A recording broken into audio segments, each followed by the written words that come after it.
సింహాచలం ఘటనలో చకచక చర్యలు తీసుకుంది రాష్ట్ర ప్రభుత్వం.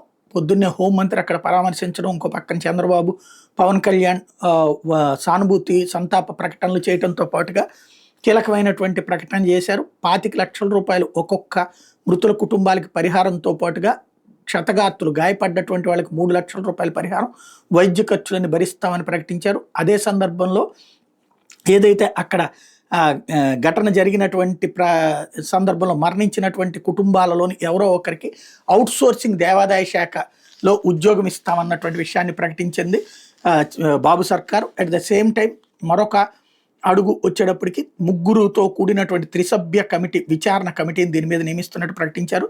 ఏదైతే కొత్తగా కట్టినటువంటి గోడ, అది చాలా భారీ గోడ, అద్భుతంగా కట్టామని చెప్తే ఆ గోడ కూలిపోయినటువంటి సంఘటన అన్నది ఇప్పుడు సంచలనం అవుతోంది. అందులో చివరికి ఆ బ్రిక్స్ బయటకు కనబడుతున్నటువంటి సిచ్యుయేషన్, అంత నాస్టీగా ఎవరు కట్టారన్నటువంటి దాని మీద ఇప్పుడు దర్యాప్తు జరుగుతోంది.